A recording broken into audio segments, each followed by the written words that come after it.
Hi, I'm Julie, Fei-Fan Balzer, and today we are making a really cool Halloween project. But the best part of this project is I am taking you to cut file boot camp because we are going to be making 4 brand new cut files for making our Halloween spookiness come together. This is the lamp that I'm going to use, or it's not a lamp yet, it's just an empty space. And I have a ruler. I just want to see, this looks like it's 7.5 by 16 3/4 plus a tiny bit. So those are my measurements on the 4 sides.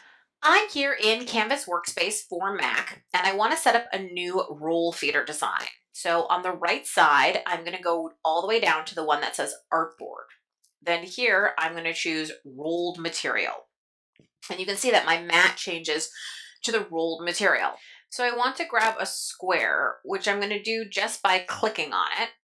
And now I want to look at the size of the square. So I'm going up to the Edit menu, okay, which is the second menu down. And I can see that this square is 3.94 by 3.94. But when I measured my glass vessel, I know that I needed to be 7.5 inches. So 7.5, and I'm going to hit tab, but notice how it changed to 7.5 height. Well, I don't want that. So I'm going to unclick maintain aspect ratio. So now I can change the height individually. And I know that was 16 3/4 plus a smidge. So I'm going to make it 16.8, and I'm going to hit return. And now this is the size that I need. This is what I'm cutting. So I'm just moving it slightly away from the edge so I can see it right there. So the next step is for my very first roll feeder design, I want to use text. So I'm going to click, and you can see the box come up. So now I should be able to type in whatever text I want, and I am going to type in HAL, which is just the beginning of the word Halloween. Hit return, and you can see there's my text, but it's not really in the font that I want it to be in. So if I go up to the properties panel, I can choose from a bunch of different fonts. So you can look through the fonts on your computer, and everything on your computer that's a TTF font is being automatically read by Canvas Workspace for Mac. So you can just pick whatever font you want. So I found a font that I like, so I'm resizing it so that it is about a little bit smaller than the width of my vessel. And then I'm going to go back to text, click again, type in the next few letters. I have the cap locks on because I want this to be all capital letters. Hit return. It's automatically in the last font that I chose, which is great. So I'm going to resize that, put it there, and then same thing for the end of my word. Now, if you find, like I do, that your text is lots of different sizes, meaning like these letters look a lot bigger than some of these letters, you can fix that by going ahead up to the edit panel. Now I can see the height of this is 3.43. So I'm going to take the LOW and I'm going to maintain aspect ratio, click that back on, and then I'm going to change it to 3.43. But now, of course, it's too wide. So this is clearly my smallest one. So I'm going to see just how big I can get it and get it to still fit. That's 2.91. So now I'm going to change everything to 2.91. I'm just hitting return after I change that height. And that is what is arranging it. So now all of this text is the same height, but I might want to change the width. So I'm going to unclick the maintain aspect ratio. How wide is this? This is 7.07. So I'm going to change the width to 7.07. Perfect. Now things are starting to match. 7.07. There we go. And if I want to align all of these, holding down the shift key, I can click on each part and then I can use the align tools right there. I can even have the machine or the computer automatically distribute them so they're evenly distributed. They still look a little close to me because I didn't have them far enough away. So I'm gonna use the arrow keys to bring it down and then holding the shift key, grab all three again and do the same, distribute. Ah, much better. The other thing that I'm gonna do is I'm gonna hit Command G because I want to group them. You'll see how it went from having just several boxes into having one.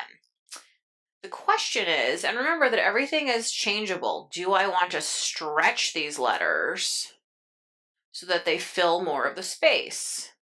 And if you don't like the way it looks when it's stretched, you can always hit Command Z or undo, and that will change it right back to where it was.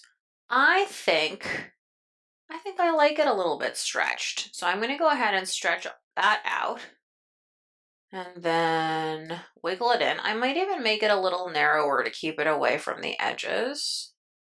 And I can also select both of these parts and now make sure that they are aligned perfectly in the center. So now my first roll feeder design here is ready to go. So this is looking great. Now before I export it, I actually realized when I looked at this, and I'm grabbing both pieces here, if I just slide this up a little bit, so it's at the very top of where this red line is going around, then I'm going to select the outside section, hit the Option key while I click and drag, and that's going to create a second version of that rectangle. And you can see that I can actually fit two of these in my roll feeder, which is great because we're going to now be able to work on our second design. So I'm going to go ahead and make a spider web, and this sounds a lot more complicated than it is. So first, let me zoom in. So I'm going to go up to the shapes and I'm going to grab a square and drag it onto my canvas. Then I'm going to make it really narrow because again, I'm making a spider web. And I know that this is 7.5 inches long, so I think I'm going to make the height, and again, the aspect ratio button is off, 7 inches. Return. So now you can see here's the center of my spider web. So I want to copy this or duplicate this. So what I'm going to do again is Option, and I now have duplicated it, but I want to rotate it 90 degrees. So you can do this either using the little, you can see this round button, I guess you would call it, at the top, and you can see how as soon as I am around it, it shows that I can go ahead and rotate that. Or over here in the edit menu, I can change the angle. So I can change that to 90 degrees. And again, just like that. And then I want to duplicate that again. So I'm holding the Option key and I click and drag away. And I want to rotate that one 45 degrees. There it is. I want to duplicate that, Option, click, drag, and I want to rotate that one 180 degrees. Oh, that wasn't quite enough. I guess I want to rotate it negative 45. There you go. I wish I was better at math. So I want everything to cross neatly, obviously. So I'm going to go ahead and, oops. Now see how I just hit Control Z or undo to get that back in place, but I accidentally moved it. So one of the things we're going to do is let's go into the layers palette. And this shape right here, I want to lock it so that I don't accidentally move it again. So now, no matter what I do, I can't select this outside shape. But I do want to select all of these pieces.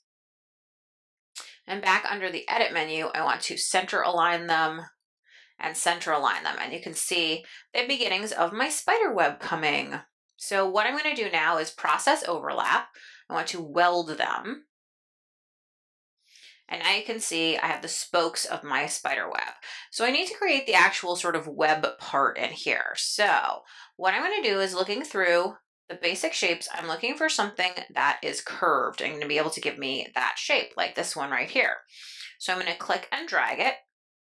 And that curve is a little bit big for my wedges. So I'm just going to resize it, and I can judge right here whether it is the right size or not. Now, if it's actually a spider web, it's actually probably 180 degrees in the other direction. So I'm going to type in 180.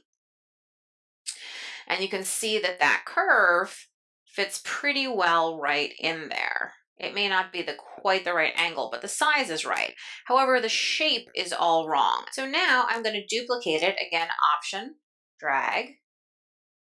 And you can see almost like a watermelon slice. I'm pulling it slightly away, and I'm making the space between the two of these about the same size as the spider web frame. Then I'm going to select, I want just the two parts. That's all, just these two parts. I don't want this whole spider web. If it gets selected by accident, just hit Shift and then click, and it will deselect it. But I just want these two parts. And then I'm going to choose this one on the process overlap menu called Subtract. Now you can see I just have this one wedge shape left, and I can hand rotate it to be at the angle that kind of best suits my spider web here. And then once I'm happy with that, I'm going to duplicate it and add one of these to every single wedge. And once you have laid those out, you want to go ahead and select one, use the Option key to bring it out so that you have a piece and you don't have to remake it. Then select everything you've already created, go over to the process overlap and weld it. And you can see the beginnings of our spider web. So then we want to add in the next layer, and you can see it's too wide. So I'm just going to go ahead and make it a little bit narrower. Now, if it thins down too much for you, then you can go up here to the numbers, and because it doesn't say maintain aspect ratio, so you can go ahead and you can change that to, like, let's say 1.5. So that's lengthening it, which is not what I wanted to do. So we'll put that back to 1.36. I want to widen it. So we can try 1.5. There you go. That's a little bit wider. And then just play with it until it seems like it's right. And then you're going to do the same process of duplicating it all the way around so that you've created a second layer. And then once you have arranged all these, you can again select everything. Oops, first, of course, you want to pull out a piece. But if you don't pull out a piece, I'll show you again how you can make that. So if you select everything and you weld, you can see our spider web is coming together. So for that last inside, again, we would follow the same process we followed before, where you're going to grab your wedge and you're going to resize it so that it fits somewhat in there how you want it. Maybe like this. And then you want to duplicate it. So Option key, duplicate. Have your little wedge there that you want. Select those two parts. Subtract. And again, you have your little wedge there. So I can flip this. Oops, I just moved the spider web. Let me hit Control Z or undo. And then go ahead and transform this shape to be at the right angle. And again, if you need to make it longer, thinner, whatever it is, you can work it out. Okay. And then we'll follow the same process we did before of duplicating it all the way around. And finally, you will select all. Oops, I see one where I don't like the angle. Let me just fix that a little. Okay, so you will select all, you will weld, and ta-da! You have a spider web. And remember, spider webs are meant to be organic, but if you have anywhere like I have right here, let me zoom in really close so you can see that. If you can see that little jagged edge, one of the things that you can do, we're going to zoom super duper close, is you can double click and then, oops, double click and then hit hide control points. And then you can delete any excess weird extra. Sometimes you'll see there are like a lot of extra little points hanging around. And you can get rid of them. Anywhere that you see that there's like more than one point, it's probably a place where just in the welding process, something wasn't lined up totally perfectly. So you don't have to do this step. This is just like a nice little extra cleaning up step to make super certain that you have your cut file exactly, nicely, cleanly how you want it. But it'll still cut great. Even if you don't do that, it'll just be a slightly more organic shape, which is perfect because that's what spider webs are, organic. I actually am going to move it up and then I'm going to duplicate it so that there are two spider webs, and I'm going to select them both and make sure that they are aligned. And I'm going to just use the arrow keys to shift them over a little. Then I'm going to hit Command G to group them. Go into the layers palette. I want to unlock the shape that I locked. So now I can select both these parts, go back up to edit, and we're going to align the center to make sure that this is perfectly centered in here. So I have these two spider webs stacked on top of each other, and I have this Halloween. So what I'm ready to do is I'm going up to the file menu. Now you can save this if you want to work on it. So let's go ahead and save it. We'll save it as Halloween cut file. And then, and you'll notice that it saves as a CWPRJ or Canvas Workspace Project. So this is not something the machine can read. So if I want to save this as something the machine can read, then I need to go to File, Export FCM File. And now you'll notice it's doing it as .fcm. This is Halloween cut file 1 because we're going to have to make the two other sides. So Halloween cut file 1, save, done. So let's go ahead and work on number 3 and 4. So I'm going to create a, you could either create a new file, you can delete these out, whatever you want. I'm going to create a new file. So I'm going up to File, New. And you can see it already comes in as a roll feeder design. I know that I need to bring in a square because we want that frame, which is 7.5 wide, tab on over to our height, which is going to be 16.8, and then hit return. Obviously the aspect ratio button is off. And if I arrange these well, if I hold the Option key, again, I can fit 2 in this space. So now I have these two and I can zoom in and start to work on them. So I want to draw a jack-o'-lantern face. Let me zoom out a little bit so this fits on the screen. Okay, so for my jack-o'-lantern face, let's start with the eyes. So I'm going to start, this looks like a kind of eye shape. And again, let me color this just because I think it'll be a little bit easier to see. So let's do a fill jack-o'-lantern colored. Not that the colors matter, it's just so that you can see it a little better. So you'll remember that double clicking trick. I'm going to do that again. And in fact, let me zoom in a lot more so you can really see the detail. Okay, so this time I don't want to hide the control points. And what I want to do is I want to start to curve these. So what I'm going to do is I'm going to click here until I see this line turns blue. That's what I'm looking for, is for that line to turn blue. Then I want to click here where it says curve, and you can see these control points come up. If I grab them, this will start to curve as much or as little as I want. And the same thing down here. This highlights this line, which I don't want, but if I click here, it's going to highlight this line, which I do want, and I'm going to turn that into a curve. The control points come up. and I can pull this out as much or as little as I want. You can bring the control points in. You really can do whatever you want.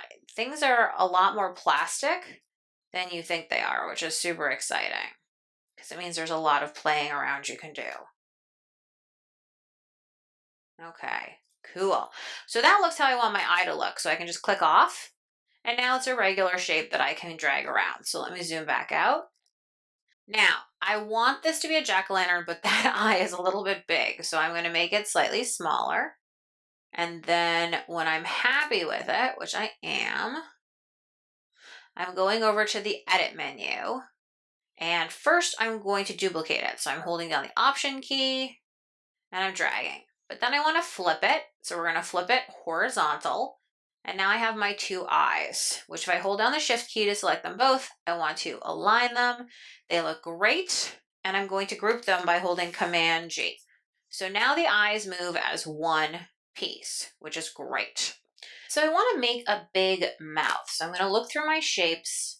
I am going to go for, now remembering that the mouth is really just the inside shape, I'm going to go for, I guess, this diamond right here. So let me color this so that you can see it a little bit better. So I'm using the fill. We'll make this pink just for fun. Oh, I guess we should make it orange for consistency. There we go. So what I want to do is I can resize this, obviously. I can duplicate it by holding the Option key and dragging. I can rotate it by using the little bit at the top. But I want to just get this totally sketchy, scary mouth together. So I'm going to play around with these shapes, and I might even add in some triangles, but you're just trying to create that creepy mouth. The only rule that I have for myself is that because this is we are trying to make a larger shape eventually, I do want to overlap the other shapes. So I'm going to go ahead and build that. Once I think I have something that will be okay, I'm going to go up to the edit menu and we're going to weld. And it looks pretty cool. Now, for a little extra oomph, what I'm going to do is I'm going to double click, and now I have the opportunity to play with each of these points. I can grab this, turn this into a little creepy smile. If I want to make it more jagged, I can actually add a point. And you can see that you can now do that. You can separate things to make them wider. You can change the angle so like the teeth don't necessarily line up, which is kind of cool and creepy looking. But you have the ability now to just keep playing around with it until it's exactly what you want it to be. And once you have the mouth the way that you want, you just click off and you can drag it to where it wants to be. You can also, of course, if I want to make it taller, like so it fills a lot of the space.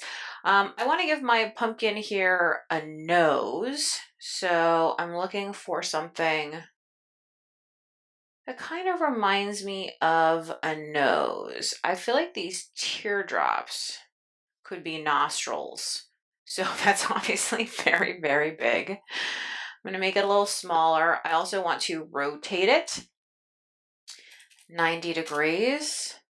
And then I want to Option click to duplicate it and flip it. So now I have two nostrils. I'm going to hold the Shift key down to select them both, align them, group them, Command G. And now I have my nose. So my eyes might need to come down or even be a little bit bigger. You really can have so much fun just adjusting everything to make it super custom. Okay, so now my jack-o'-lantern needs some eyebrows, I would say. These arrows kind of look like evil eyebrows to me. I'm thinking this triangle, again, let's rotate it 90. Oh, not the way I wanted. Let's rotate it. Oh, that could be an interesting eyebrow. Let's rotate it negative 90 degrees. Although now at this point we want it to be 180. My math is really terrible apparently. Negative 90? There we go. Okay. Then I want to squish it down a little bit and maybe rotate it in so the eyebrow's looking kind of evil. And then Option click to duplicate it, flip it. Looks like it's a little too big, so I'm going to select them both at the same time by holding the Shift key and then resize them both down. So here we go, eyebrow, eyebrow. And again, if you want those to be even, hold down the Shift key and align them. So then my last step here is I want to add some eyeballs into these eyes. So this is a little bit large. Let's make that smaller. There we go. Maybe even smaller. And then duplicate that, bring it over. I might want to hold the Shift key to click them both, make sure that they're even. And then if this is still grouped, you need to ungroup it by hitting Command-Shift-G, but if it's not grouped, then you don't. And then you're going to select one eyeball and you're going to use the subtract. Then you're going to select the other eyeball and again, subtract. And now you can see our creepy pumpkin face is ready. So let's move on. So next we're going to work on our last side, which is the bats. We're going to borrow a design. So go to Canvas Project Pattern Collection. And you have to be connected to the internet to see this. But we are looking for, there are always lots of Halloween projects hanging around here. And here we go, Halloween photo props, perfect. So I've clicked it, then I can close it, and you'll see it's probably coming at the top. Yep, cat mask, which I don't need, so delete it. And then this bat, which I do want, and I'm gonna drag it down. So we're gonna arrange, first I'm gonna resize, then I'm just going to hit Option, copy, Option, and that copies it. And now you can just arrange these bats however you want, and you can resize them so they're tiny and have them flying through here. So I don't want to move that. So again, in the layers, let's lock it down. And I can again adjust this however I want. If some of the bats overlap, it's okay. We can weld them together, or you can just move it and adjust it out of the way. But you can just keep copying and adjusting them until you have filled the space in a way that you personally find pleasing. You can also resize it to make it wider or thinner or whatever it is that you want. And it just slightly changes the way that it looks, you know, maybe making it taller like so. And that can lead to some nice variation so that it's not so clearly the same image over and over. But once you've laid out your bats and they're flying away, then this is ready. I'm going to save this again. So if you want, again, you can save it. Well, I'm just going to go straight to export. And it's just letting me know that some of my shapes are locked, and that's totally fine. So I'm going to export this as Halloween cut file 2 and save it. And now my FCM files are ready, so we can head to the ScanNCut and start cutting. So I have the roll feeder installed on my ScanNCut DX. If you don't know how to install the two parts of the roll feeder, please watch my video on how to do that. This is the USB thumb drive that I saved our cut files to. So I'm just going to insert it into the thumb drive slot. So from the home screen, I'm going to choose roll feeder.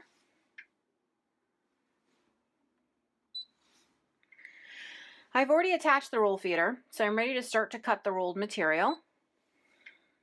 and I want to cut something from my thumb drive. And here is my first design. Looks great. I want to cut. And now I'm going to load in my vinyl.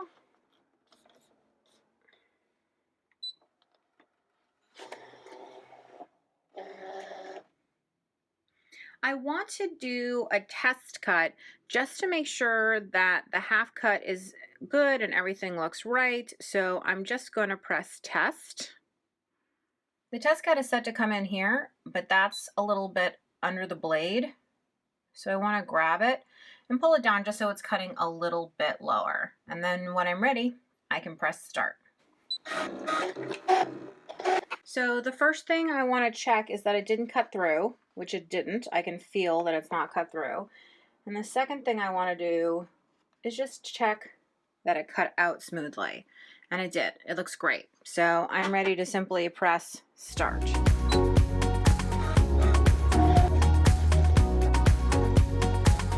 So it's done cutting and it's giving me two options. It says either finish or continue to cut. I want to continue to cut, but I don't want to cut this file. I want to cut a different file. So we're going to our USB. There's our second file. Say OK. Select cut and press start.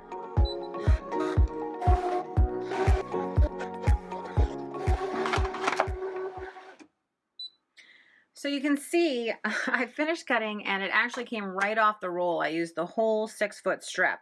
So I'm going to finish. And it's going to tell me that it's moving into the trimmer position. So I'm going to say OK. Now, if I want to be thrifty and save this little bit of vinyl, I can by using the trimmer. Oops.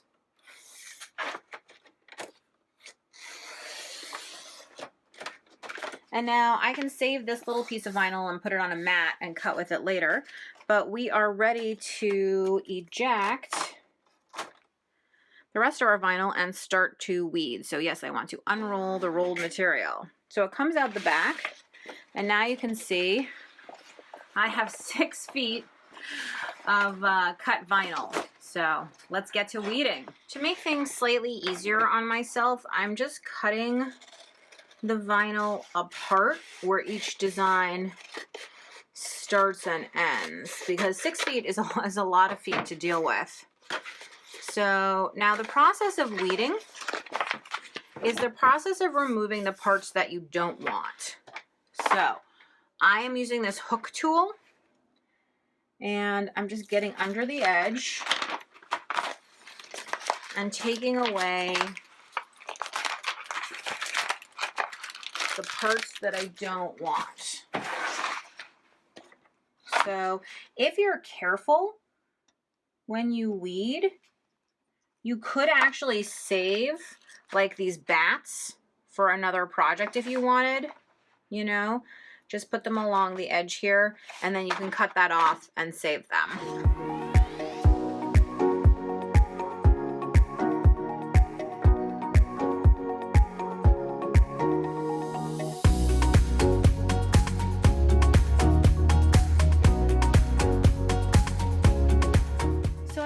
Piece of transfer grid that's as big as my cuts, and so now I want to place it over here. Now because this keeps curling, if I remove my hands you'll see, I have found that it's easiest just use a little piece of washi tape to hold it down, and then it makes it a little bit easier to handle. So now that this is nice and flat,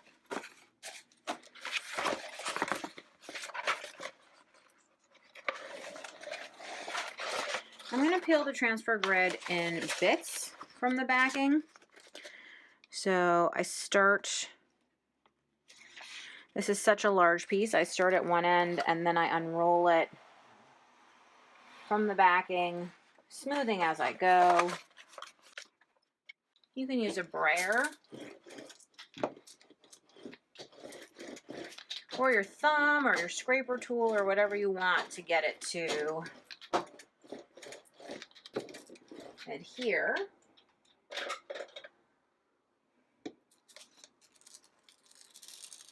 And then we're going to take this over to our lantern.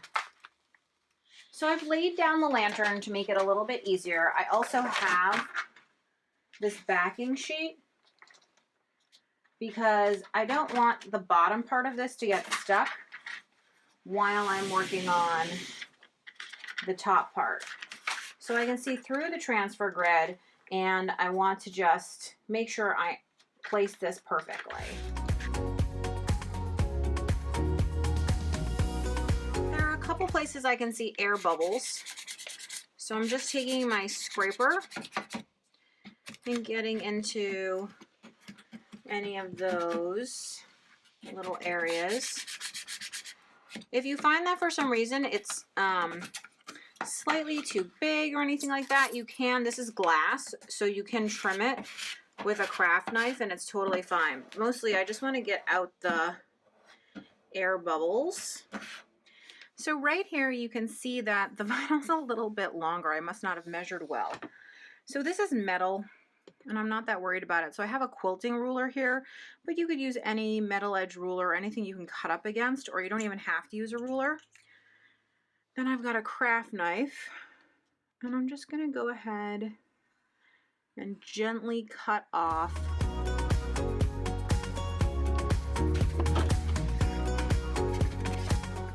Okay, so one side down, and I'm going to do the other three the exact same way.